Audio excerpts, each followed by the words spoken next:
This episode of the ABIC podcast is brought to you by Professional Beauty.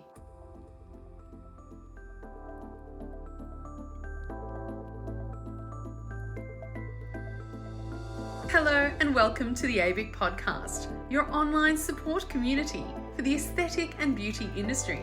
Here, we're strengthening and unifying the industry through representation, innovation, and education.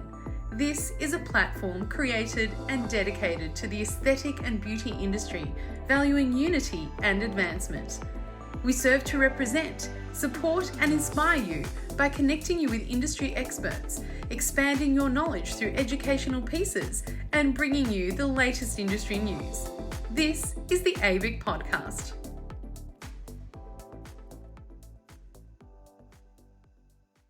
I'm your host, Stephanie Miller, and today's guest is Hannah Gay from Professional Beauty. Hannah Gay joined Professional Beauty in 2019 as beauty editor before moving to her current role as online and special projects editor. Hannah manages written, online, social, and video content for Professional Beauty with a keen interest in the latest industry news.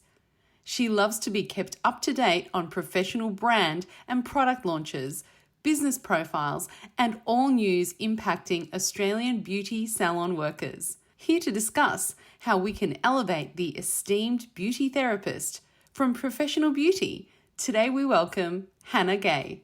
Welcome to the podcast, Hannah. How are you today? I'm very well for a Monday morning, considering it's a Monday morning.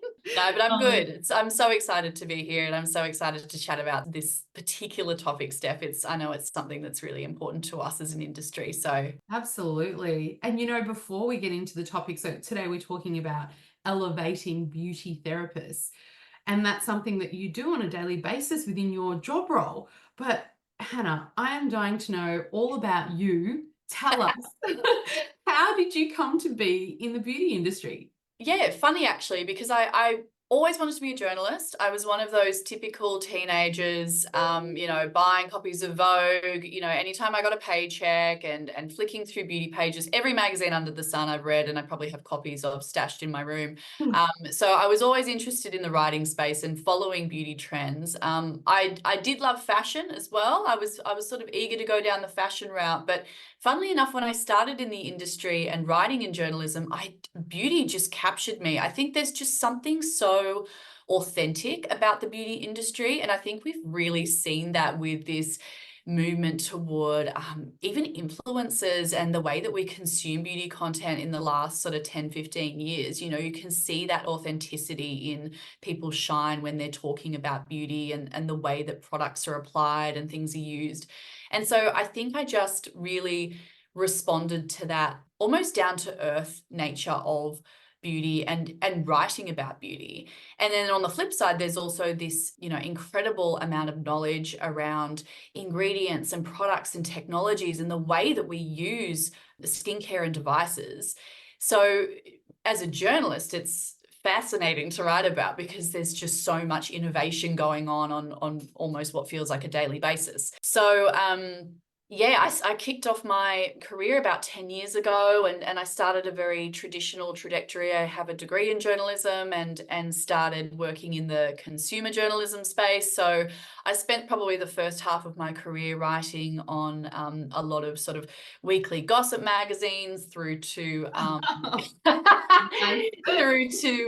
was writing beauty content for David Jones when they launched their editorial magazine. So I've sort of been on that custom publishing space as well.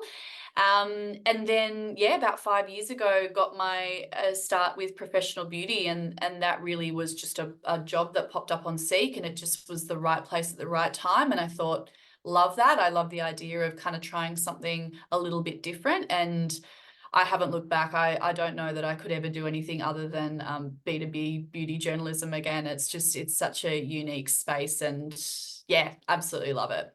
Wow, it really is dynamic, isn't it? I mean, people look at the beauty industry and they think, oh, beauty, maybe a little bit of skincare, a little bit of makeup. Oh no.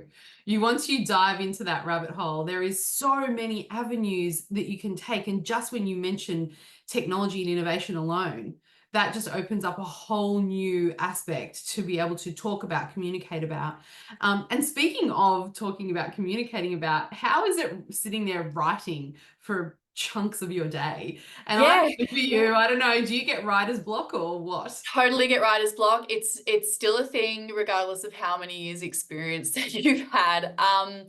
Yeah, look, I think it certainly does get easier the more that you immerse yourself in a space. I think I've always been in beauty, and so, there are certain things that kind of just come to me very quickly, and information is very readily available to me, because I've been studying it for so long. But I mean, look, as I say, this industry particularly is changing so much that it's hard to keep up with every single thing that's going on when it comes to treatments and the way that people are looking at the skin. There's so much research out there, and it's tricky in B2B journalism because my role is to basically keep ahead of the very, very skilled and trained and intelligent therapists and salon owners out there. Wow, So no pressure. yeah, no pressure, but my role really is to kind of, yeah, be ahead of what it is that they're about to learn, or I need to be able to provide a really balanced and objective perspective on certain things, so they feel like they are educated before they potentially take on a treatment or a device. So it's so much fun. And it never feels like work, when you're sitting and researching all day long, and kind of talking to people, talking to salon owners every couple of days, really. It's easier than you would think, I think, because it is so much fun. But certainly the writer's block thing happens, and it just takes a couple of extra coffees in the day to kind of get me out of it. Sometimes I have days I have to write off and go, oh, it's an admin day today, I'll just get back to emails and then I'll write again tomorrow. So I'm sure that's like any job. Oh, yeah, absolutely. And I always ask the question, I'm sorry if I'm throwing you curveballs, but what's your process to get into flow state? When you sit in front of the computer and you're like, okay, I need to start this project, but you start procrastinating and you're not sure where to start. And Yeah. do you have a trick to get over it? What's your process? Yeah, it sort of depends on the story. I think I definitely have a bad habit of delaying the really bitey, giant, chunky stories. I write online for professional beauty, so I have that little bit of extra added pressure where I do have to pump content out every single day. So, I think it's just a matter of trying to diversify the type of content I'm writing every day. So, for example, if I'm really not in a writing mood, I'll start with something really straightforward, like a 300-word kind of trend report, dot points, pretty pictures, something that's just fun and easy and kind of gets me in the rhythm. And then in the afternoon, I'll sit down and tackle that really big sort of investigative piece. Or once a story's going, it actually becomes a lot easier. It's actually getting started on a piece that is the hardest part. Well, that's good advice. Thank you so much. I'll take that. It sounds like such a dynamic world that you're in. You were talking Yeah, about Beauty Expo before, and all the glamorous things that happen, but the reality of not sleeping for a week, having to pump yeah, out content. Tell us all about, what is it yeah. like being a journalist? Yeah, it's lots of fun. I mean, Expo Beauty Expo every year is kind of, it's like the Olympics of the beauty industry in my world. I sort of kind of, it's booked a year in advance. That whole weekend is just, I say to my husband, don't talk to me. I'm out of action for the weekend. And anyone who's been knows how crazy it is on the floor. There's just so much going on. And so really my job is to get a really good oversight of everything that's going on, what people on the ground are talking about, what people are interested in, which stands have the most traffic, what demonstrations are people really hooked into, what are the things that are different that we're seeing that maybe weren't there the year before. And so I have a really good sort of overview of the whole weekend. And really, as the journalist, the best thing for me to do, I've learned, is kind of take notes as I'm going, as it's fresh in my mind, ensure that I'm getting those video recordings and photo recordings, so it's all there for me to refer back to, and produce the content then and there. So Sunday night, every Beauty Expo weekend, I am kind of in my office typing away, getting the content written while it's all fresh. And really, I mean, we're in this day and age now, we need the information straight away. So, our beauty therapists, our readers will expect that recap of Expo within a day or two of the weekend happening, because if we didn't get a chance to be there, we need to know what's happening straight away. So yeah, you get used to that rhythm. And I think once you know to prepare for that craziness every year, it becomes very easy to just get in and get it done. Oh, goodness me, what a career. You know, you've worked in beauty journalism specifically for over a decade. You must have seen so many changes, Hannah. Yeah. The Australian beauty consumer landscape has changed from night to day Mm. in that time. Can you just tell us, what have you noticed? What particular trends have stood out? What is no longer there? Yes, definitely. I mean, we think back over the last 10 years, so much has actually happened when you really think about it. I mean, internet usage, social media usage has just totally boomed. I mean, even in the way that we produce content now as journalists has completely shifted.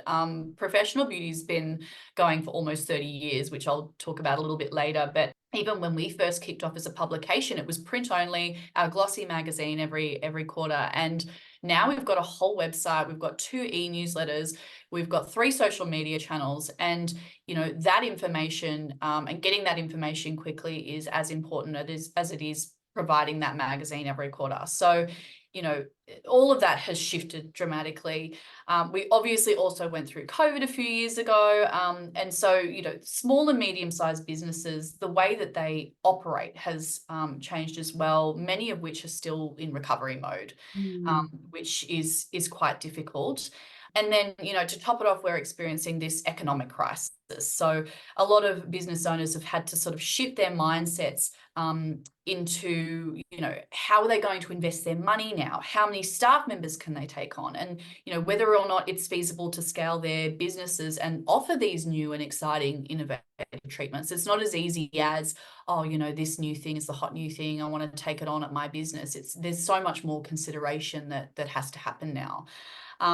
So I suppose in saying all of that, really, there's no excuse for beauty therapists not to be up to date on the latest information as well. I was talking before about how my job involves reading studies and research and trends daily, just to keep on top of what's going on. And I can provide, obviously, a really nice condensed packaged version for our readers to get that bite-sized information. But, the onus is on therapists and salon owners to be as informed as well for the consumer. But yeah, talking from a trend point of view, it's funny, like I was thinking back, 2014, back in those days, we think about brow services in particular. That was something I wanted to kind of pull out because, 10 years ago, we had this real like Cara Delevingne, really thick, bushy brow. That was the big trend, and today we look for, lamination services have boomed. We all love our lamination services. And so while thick brows are still really trendy, it's, this softer, more natural and fluffy brow as opposed to a really thick and heavily filled in brow or manicured brow. I see that cosmetic tattooing is a space that has boomed quite a lot, at least certainly in what cosmetic tattooists can provide. So thinking back 10 years ago, microblading was the big thing. Now they're looking at treatments like nanoblading, which has a more natural sort of effect. So even that has changed pretty dramatically in the last decade. You'll know, Steph, obviously things like skin services and the products that we use have improved dramatically. Just the innovation and the research behind those products has just continued to advance so much.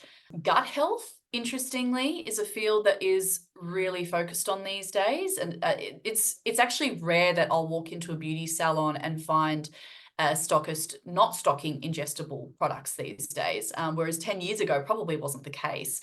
And really, when you think about it, the great thing about the professional beauty space is that while we're really interested in trends, we're not so driven by the trends as the consumer beauty space is. So instead of focusing on what's new and what's hot, beauty therapists and salon owners are driven by research and practical trial and error. So they're the people that are going to be at the forefront of trialing these treatments and investigating these solutions before kind of taking them on just because it's what's trending. When you were talking, I'm remembering when I came into this space and how different it was 20 or so odd years ago.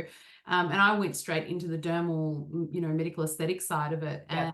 and how it's blossomed, how it's bloomed, and so many different trends that do come and go. Sometimes it's hard to keep up, but you're right, the onus is on the therapist, it is on the practitioner to actually keep themselves educated, informed.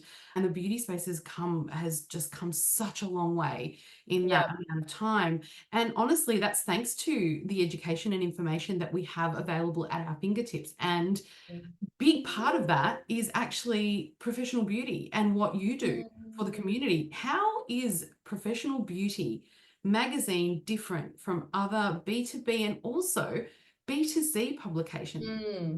Well, like I said, I certainly have learnt more in the last 5 years than I did prior, in the 5 years prior, working in this space. And I think it really comes down to how many incredibly knowledgeable and passionate people I meet. Going into salons so regularly and attending events like Beauty Expo and information sessions that are run regularly by businesses and trainers. There's just so much to take in. I suppose the primary goal of professional beauty really is to educate and inform. And, while we have the pleasure of producing these really gorgeous, glossy magazine pages, at the core of what we do is this desire to answer the questions that the industry needs answering, as opposed to what a consumer may be interested about or may have heard through a friend. That can be topics ranging from things like regulation and reform to operational legalities to staffing, wages, training, through to providing insights on emerging ingredients and technologies and profiling industry KOLs like ABIC, and simply providing a platform for salon owners and therapists to showcase their work. And, the industry is so connected, and salon owners have such love for one another that they love to be able to see their neighbors' work and be able to re-inspire them to kind of keep going. Professional Beauty is Australia's leading B2B beauty industry publication, set to celebrate 30 years of operation in 2025. Coverage that expands print, web, social, and video, Professional Beauty covers topics set to inspire and educate Australian beauty therapists, salon, clinic, and spa owners, beauty brand founders, and distributors. They work with industry KOLs across skincare, technology, brows and lashes, nails, hair removal, tanning, makeup, cosmetic tattooing, and wellness. For almost 3 decades, Professional Beauty Australia has stood as a key resource in providing industry with news, investigative articles, coverage of launches, and eye-catching editorial imagery. Led by a team of experienced journalists, Professional Beauty Australia stands out from the pack as an impartial and engaging voice. There's nowhere Professional Beauty isn't available to you, whether you prefer flipping through the pages of a glossy print magazine or reading up on the latest news bites via twice-weekly newsletters and daily social media updates. Secure your quarterly magazine subscription today or plug your email on their website to receive the most relevant industry stories straight to your digital inbox. Visit www.professionalbeauty.com.au and join the conversation today.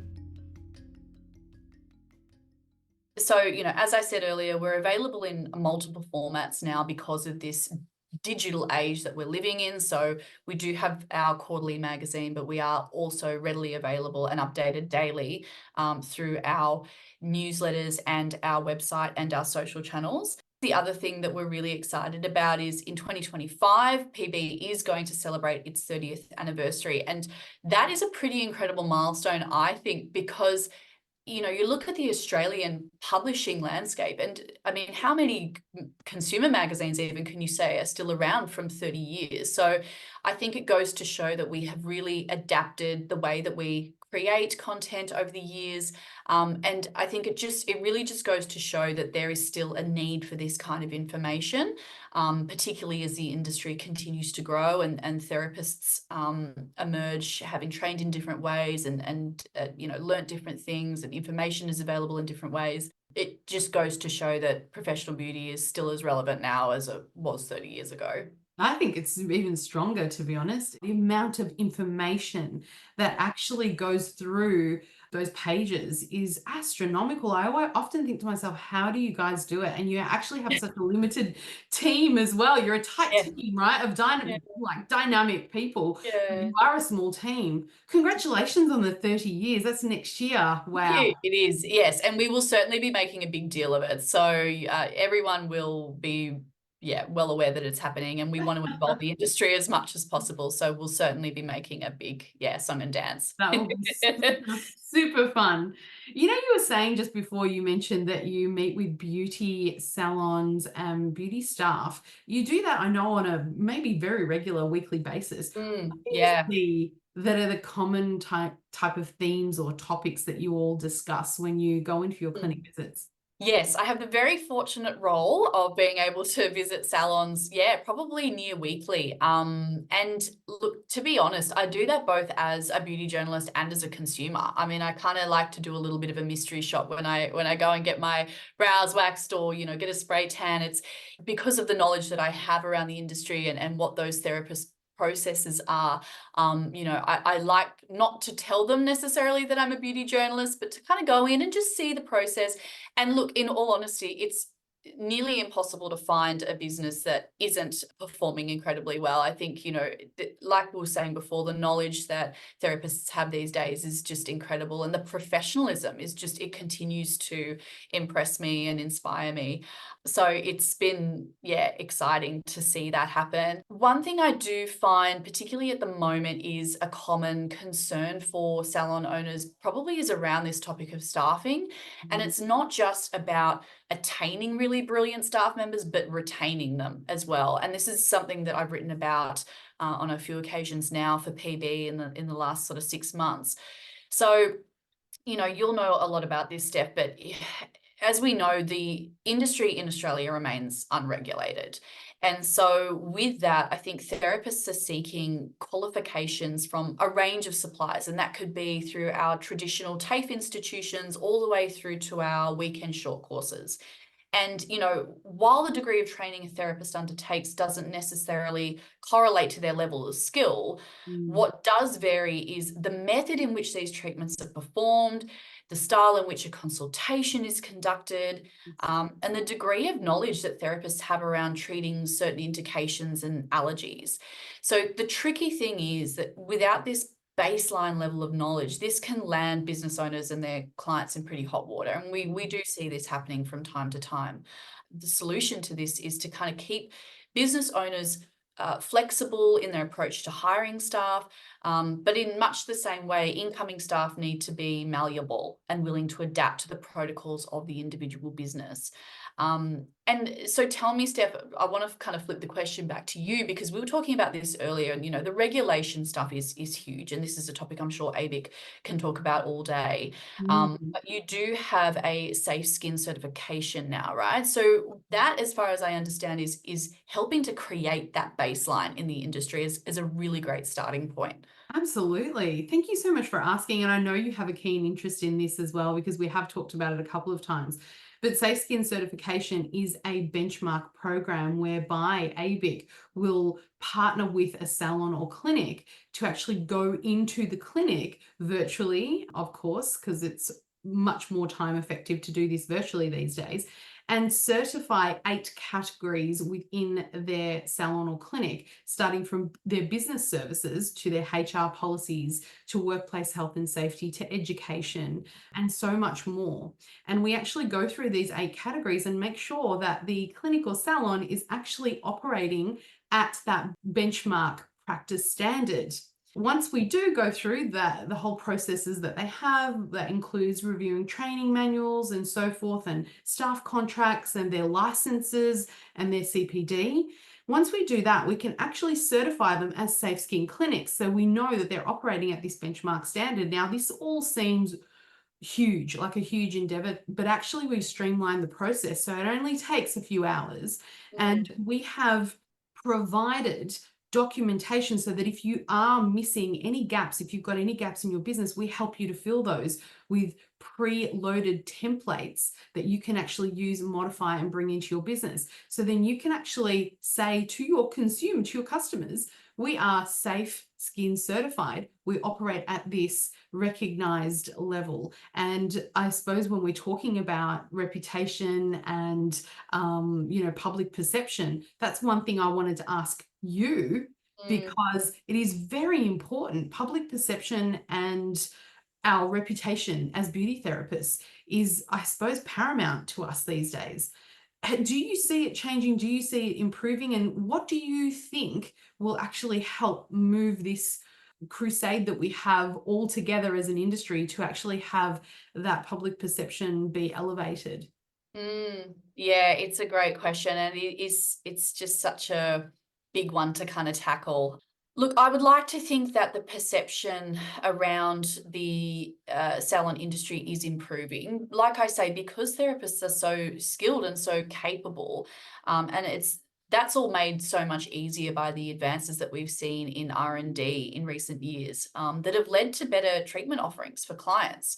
We have this love-hate relationship with social media as well, because while consumers are often misled on how to treat their skin or apply products effectively, or that an at-home LED device bought from Amazon is just as good as an LED device that you can get in a salon or clinic, beauty therapists are and should be held in high esteem for their ability to provide educated advice, and treat the indications that the public aren't equipped to treat themselves. So I would like to think that with public misconception always comes from public realization that simply nothing can compare to the advice of a professional. So the idea runs through a number of professions, really, from hairdressers to doctors to nutritionists and accountants. It doesn't matter whether you're in those kind of fields or you're in beauty therapy. The industry isn't alone in that public perception can be skewed and misjudged. So, I don't think I'd be alone in arguing that the best place to start when it comes to improving public perception is in industry regulation, as we were just discussing, Steph, and creating this benchmark where clients can have the confidence to walk into any beauty business and receive the same standard level of care. And that would really be the minimum. But the onus has to be on the salon team to ensure that training is consistent, especially when it comes to client communication and that quality of service. The perception that the client has of the industry starts and ends with their in-salon experience. So as soon as one client attends a salon, has a fantastic experience, they're going to tell them their friends. That word of mouth is incomparable. So as soon as one salon can deliver something fantastic for a client, that benchmark should be carried across to other businesses and through to the public. Well, I love that you said it starts with the therapist and with the actual salon owner to promote that within their business, and then as a consequence, it's like that rolling stone, right? Our reputation just gets better and better the better service we provide. And you've gone into so many salons and clinics over the last 10 years. Surely you have seen some attributes that stand out in successful beauty therapists. Can you tell us a little bit about what do you see that they have in common? Well, as I was saying, this passion of therapists and salon owners is palpable, and it really is rare to meet staff that don't project their enthusiasm and their knowledge at work. So it's a great space to be. Certainly the best salon experiences that I've had include a thorough consultation. And truthfully, I prefer consultations that involve conversation. I know that a lot of businesses will continue the paper and pen or the iPad use where we'll fill out our details. And that's, I think, incredible and important to keep for consistency of treatments. But I do think that there needs to be that one-on-one consultation as well, because if for nothing else, just an opportunity to get to know your client. hey, I have kids too. This is why I'm so exhausted. Or, I used to suffer from cystic acne too, and this is what worked for me. It's creating that relationship like you would experience any relationship in your life, but doing that with your therapist. And as you would know, there are a lot of skin treatments, particularly where situations aren't black and white. Someone's particular skin concern isn't as black and white and may need a little bit more discussion, or, that client may be coming in and really wanting to pick the brain of their therapist. And I think we need that opportunity to be able to do that through that consultation. One thing as well, and this might just be a personal preference, but I love communication throughout a treatment. And I know many of us love to just kind of doze off and pretend that we're not there. But I think maybe it's the journalist in me. I love knowing step by step what that therapist is doing and what they're using. And I can tell you, even now, after being in the industry for so long, 9 times out of 10, there'll be a product or a device used on me, and I'll go, oh, that's new. Oh, I really like that. Or that smells incredible. Or that feels amazing. And I haven't experienced it before. And I'll want to know what they're doing. I'll want to know what they're using, because the next time I go in for a treatment, or if I'm looking to buy a retail product, I'll want to know exactly what that thing is so I can take it home with me and use it Yes. again. So I really value that. And look, one thing I have to say is, again, this might ruffle a few feathers, but I don't like it when a therapist leaves a treatment room Mm. during that LED or during that mask that is, you're required to sit and wait for that sort of 10-15 minute period. I just think there's such a perfect opportunity there for the client to experience a fabulous head massage or a fabulous arm massage, or, putting on a pair of headphones and listening to a meditative listening. I think those things are so important, because it's during those times, if I'm sitting in under an LED in complete silence for 15 minutes, all of those worries about my day start coming back. All of a Yeah. sudden I'm very self-aware, and I'm going, oh, after this, I've got to go get the groceries, or I've got to go pick up this for my son, or, so I think there's an opportunity there that therapists need to take on to ensure that their client is attended for at all times. And also all of those really simple things that I know therapists are already doing. How's the massage pressure? Are you warm enough?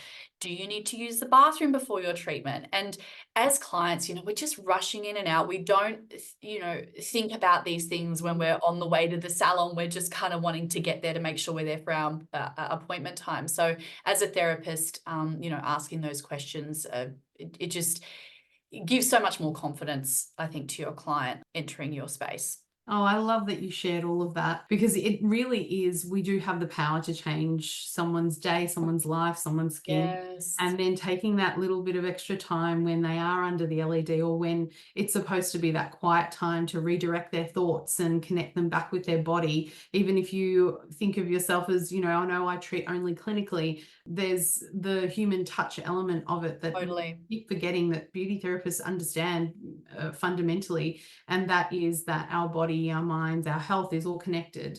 Once you're actually there present and giving them your energy, it changes, everything from blood pressure to people smiling in the day, or how they interact with their husbands at home, or things like that. You can actually really change someone's day or week, or even life sometimes. I know beauty therapists sit there and absorb a lot of that energy and talk to their clients. I know my therapists are that sounding board for their clients all the time. Yep. So I think what we do is so profound, and I love that you talk to that in the end. I do want to ask you a question though. You guys are ABIC members, and you have been almost since the start of ABIC actually. Mm. You've supported us. Why is it so important for you guys to be ABIC members? There was no question that we wanted to team with you guys, because you are such an experienced team. You've always just had the most incredible industry KOLs on your board. And so aligning with you guys, Steph, has always been something that we knew that we wanted to do. At the end of the day, we know ABIC as a voice for the industry, and you are our best representative to be able to speak on behalf of the needs of industry members. So for us, it's, it makes sense. We both serve as both professional beauty and ABIC. We serve as voices for the industry, and we want to be able to work together really to provide the best support to the industry and the best, I suppose, suppliers of information, because otherwise how are the industry going to get that information and know what their neighbors are doing and know what they should expect and know how they should hire and go about elevating their businesses. So I think that's something that both Professional Beauty and ABIC do really well, and in tandem. Oh my goodness. Thank you so much, Hannah, for sharing all your expertise and knowledge today. I look forward to seeing you at the Beauty Expo as well. Oh, you'll see me. Everyone will see me running around. I may come up to you and have a camera in your face and be asking you questions. So apologies in advance to anyone who's there, but I'm so excited. And for anyone who is watching and would love to come and say hello, please do. And I'd love to meet you. So I'm really looking forward to it. Wonderful. Well, thank you so much for joining us today. Thanks We'll for having see you me. very soon. Yay. Thanks, Steph.